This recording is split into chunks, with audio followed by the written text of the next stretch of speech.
All right, welcome back. So the interesting part of teaching is being able to learn new things that you haven't had to dig into deeply before. As an example, I really didn't learn about unions in depth in any of the classes that I had in either undergrad or grad school, besides some of the basics that we talked about in the beginning of this chapter.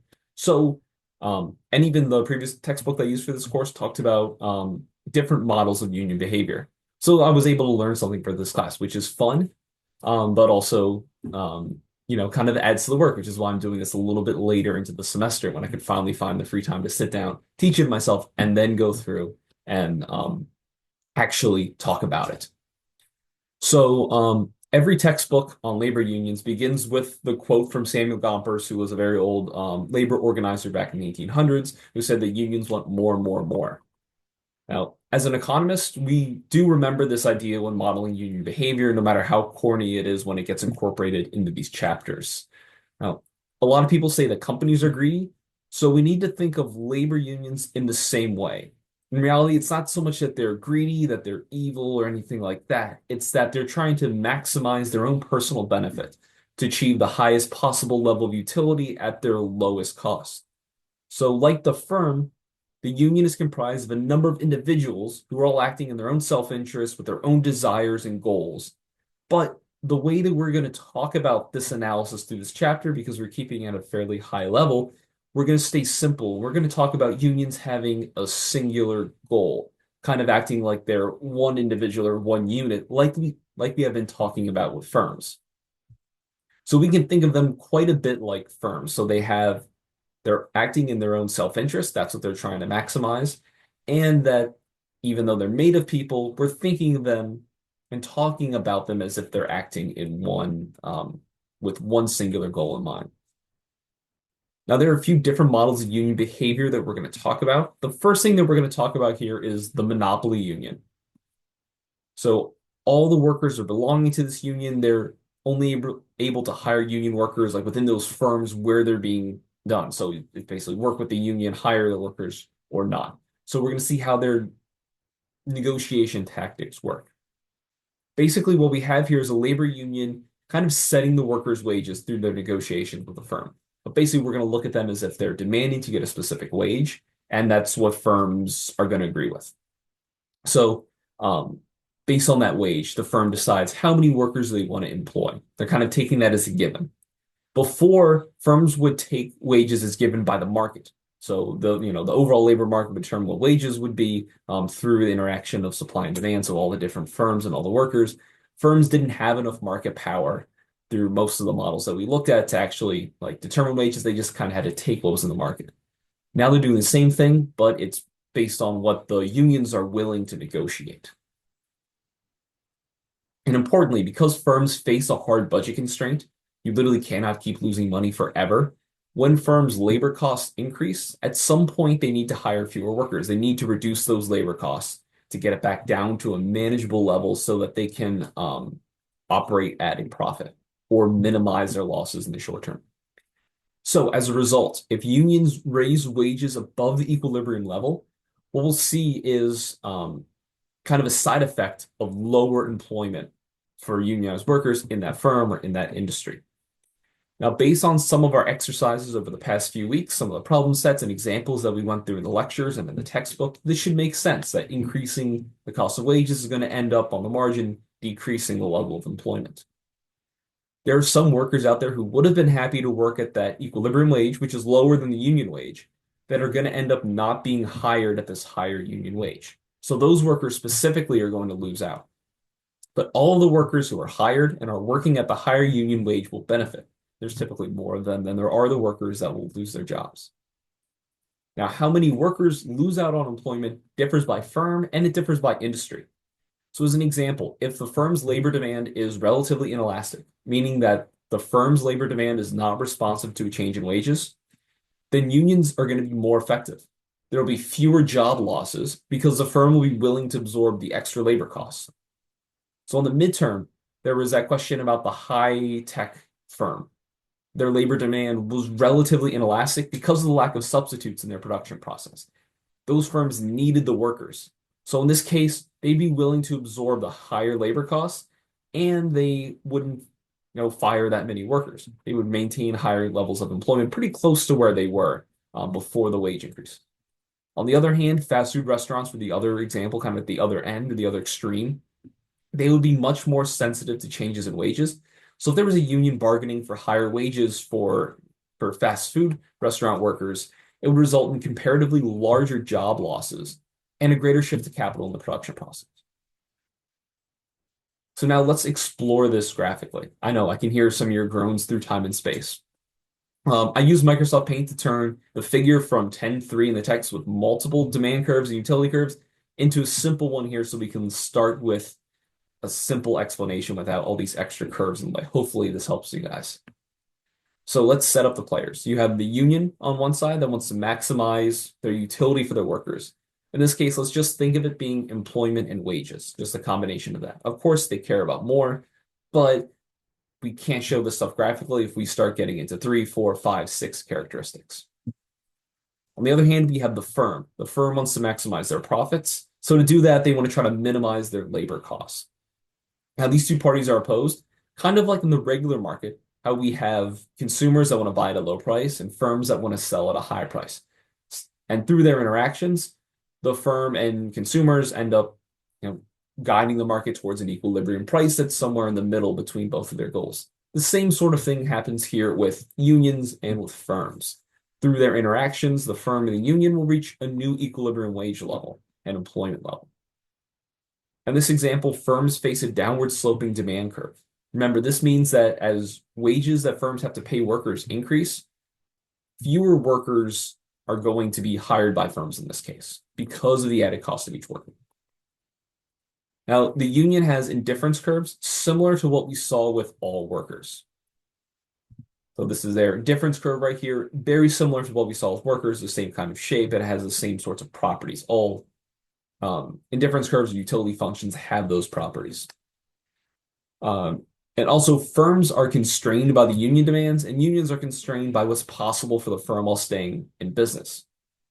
Now, so that's why we have the interaction between the two being so important in this toy model that we're working with here. So let's suppose that in a fully free market, the equilibrium wage would be W star right here, and the employment level will be E star. So that's corresponding to this point on the demand curve.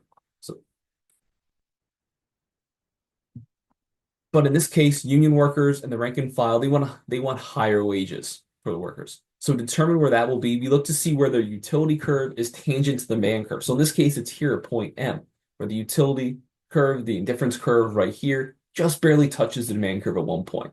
So we end up with higher wages and lower levels of employment. Now, why do we choose the tangent point on this utility curve? Now, if we chose this point up here that I drew on hastily, we would end up with higher wages for these workers, but there would be a greater reduction in employment. Instead of EM here, it would be down here, closer to the origin. That produces a lower level of utility. The reason being is that it lies on the utility curve that's, U prime or U tick here, that's closer to the origin. So think of it as this utility curve is, say, 100 units of utility. This U prime here is only 75 units. It's less. So the firm or the union is going to want to push out to their farthest possible utility curve that touches the demand curve, which is going to be this one right here. So this point M, based on these utility curves and the demand curve, this point is the best that the union can do, given the firm they're dealing with and how the firm would respond to changes in wages and all that fun stuff. So going back to the simple model, at point M right here, the wage is higher than the initial equilibrium. It's moved up from W star up to WM. But the level of employment is now lower. It's at EM down here, which is lower than the equilibrium employment level, E star. So this highlights an important lesson. So higher wages end up leading to lower employment in these situations. So when unions are able to achieve higher wages for their workers through the negotiation or threats of strike or whatever forms they go through to get it, it's going to have this negative side effect of decreasing employment. Now, how much lower employment is determined by how sensitive firms are to changes in wages. So we're going to think about elasticity, something we learned about somewhat before. the change in wage from equilibrium to the union's demands do not change the firm's demand curve. So the firm still has this demand curve D right here. But what we do is we move along it. Initially, the market wage was set here. So imagine another supply and demand curve with the upward sloping supply curve, downward sloping market demand curve. Where they intersected would be W star here.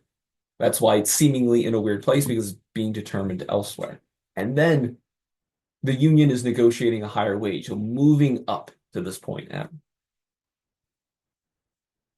So it's not any change in the overall market that's causing this to occur. So we're not seeing a shift in the demand curve. We're seeing a movement along the demand curve because, something, in this case, the union negotiating is bringing us out of equilibrium, that initial equilibrium that the market was in. Now this adds on another demand curve. Let me get that out of the way from the slide.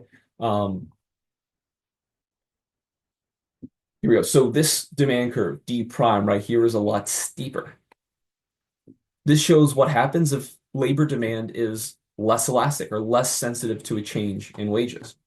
So this D prime adds a demand curve for the firm that's less sensitive to a change in wages to compare to the original firm with D, that demand curve. Because the demand curve is steeper, we can see that firms are going to respond to large wage increases with small reductions in employment. So we're going to move, and this is in your text block added here for some clarity. The initial equilibrium wage was here at E star. It's only moving down here to this employment for the market wage through 2 in there to make it different from the EM. But basically, the employment level is not quite as low as what it was for the firm that's relatively more sensitive to a change in wages. But what do we see here? The point where this new utility curve is tangent to the firm's demand curve. Remember, they're going to pick the tangent curve because that is the highest possible level of utility that the union is able to achieve. This wage is much higher than the wage would have been when the firm was sensitive to a change in labor costs. So if you think of it intuitively, like you can pretend you're watching the negotiations back and forth on Pawn Stars. Unions can get themselves large pay raises because the firms need the workers. When they need the workers, they have to bear the cost. There aren't substitutes that they can use, whether it's ununionized workers or whether it's shifting more to capital. If firms want to keep the same level of output or a similar level of output, they have to keep most of their workforce in place. So they're less sensitive to a change in wages. This increase in wages isn't going to have the same strong effects that we saw with the firm that was relatively more sensitive to a change in wages. This utility function out here is at a higher level than the original union's utility function. Say it's at 200 utils instead of 100 utils. So it's better for the union to be out here. Like I said, wages increase substantially and employment falls less in the union negotiating with the other firms. So if you're a union, what do you want the firm and the industry to look like? You want to be negotiating against the second firm, the firm whose labor demand is inelastic or they're not sensitive to a change in wages. So these firms are going to be willing to meet your demands and offer much higher wages with smaller reductions in employment. This is a big win for you. If the firms are more sensitive to a change in wages and can't bear the large increases in labor costs, like that first firm, this demand curve down here, if you were able to get some wage increases, you run the risk of larger layoffs. So if you're a union, it helps to know what kind of firm you're dealing with. You'd much rather be negotiating with, and you can push your negotiations and your demands farther if you're dealing with the second firm than you are with the first firm that we walked through. If you're an HR rep for a firm, it helps to know whether you're able to meet the demands of unions without large layoffs or not. It really helps you through that negotiation process and knowing what sort of wages you're able to offer or what sort of employment guarantees that you can keep. Now, something unions try to do, and your textbook kind of touches on this, is try to reduce the ability of firms to substitute labor for either ununionized labor or for capital. This way, if they're kind of locked in, they don't have substitutes for labor. It reduces the firm's wage elasticity, so they're able to secure gains with lower job losses. So you can imagine a firm that's able to get either, whether it's like legal from the government or from the firm's own like agreement through the negotiation process, to not use ununionized labor or to not use capital in the production process. So they can turn this demand curve here from that firm through those requirements into a demand curve more like the second one because they're now no longer able to substitute or less able to substitute those workers. If you remember the longshoremen strike from just a little bit ago, they had to fight, or they have been fighting hard against automation in ports. That was a way to ensure that the ports need people and that firms, or the ports that are hiring them, have the demand curve that's more like this, that's less sensitive to changes in wages. That way, they're able to secure these higher wage increases without sacrificing employment. So now unions decrease market efficiency because of how they're changing. Like we saw in this previous slide, we're seeing increases in wages and we're seeing some decrease in employment. So remember the deadweight losses that we saw with payroll taxes? We're going to see that here too. Now, hopefully you're starting to see why economists seem to hate anything good. We see these deadweight losses, and when we're recommending policy, we suggest ways to try to avoid them. And since no economists seem to be able to have the ability to speak to normal people, we just look like grumpy killjoys. And I'm only half joking about this. But these costs are real, and we need to consider them. So we could see through exploring the effects of unionization and the decrease in employment, the increase in wages, we can see how large these deadweight losses are. So in general, decreasing employment at union firms and in unionized industries, that the whole industry is unionized, will reduce employment within those firms and within those industries. But the workers will end up going elsewhere. They're not just going to end up sitting on their couch. They'll go to ununionized firms and ununionized industries. So this is going to change how we allocate resources. In this case, how we allocate labor to suboptimal uses. In a totally free market where all the workers are able to go where they're most highly valued and firms are willing to pay what the market dictates, we would end up with this optimal allocation, the highest possible output. Once we start messing with things, whether it's through regulations, through different laws, in this case through unionization, and there are some other things that can go on in the market, specific market failures that we may talk about a little bit later that also do this. But so far we've been focusing on more of the regulatory side. In this case, now we're moving on to the unionization side. It reduces total output, creates these deadweight losses. So we can see the loss of efficiency in this figure here on the left. So the demand curve for the non-unionized sector is shown in reverse. So this D1 here is the demand curve for the unionized sector. This is the regular demand curve we're used to seeing. Of course, your textbook doesn't want to keep things simple, so we show a demand curve that is in reverse. So down here, this side is like the zero level of employment, and as we go down to the left, it's increasing level of employment. So sector 2 down here, we see starting with 0 and going to higher and higher levels. I'm sorry it's backwards. I know this is confusing. You won't have to do this for your for like the exam or anything. But I think it's a little bit too important to just totally skip. But yes, it is a little bit different. So the normal equilibrium wage is at W star here. However, since the union is able to increase wages for the unionized workers, the wages for unionized workers rise from W star up here to WU for unionized. And because there's less employment, we're moving from this point C, that's E1 to E prime 1 down here. So we have fewer workers in unionized industries moving along this demand curve. Because there are fewer workers, they're now shifting into the ununionized industry. And that's going to decrease their wages down here to WN for non-unionized. That is going to increase their employment from E2 to E prime 2. We're going to move along this upward sloping demand curve, this backwards demand curve that's been reversed from point B to point F.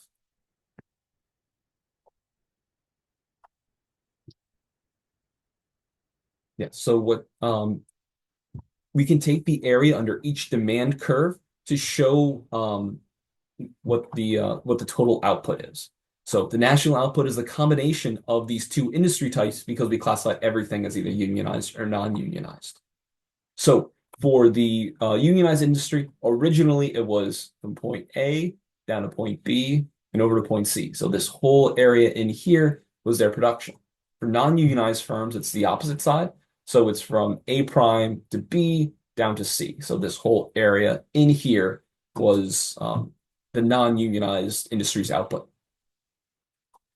Now, what's important is we move to level G right here for employment. So E prime 1, the decrease for the unionized sector, and E prime 2, so the increase for the non-unionized sector.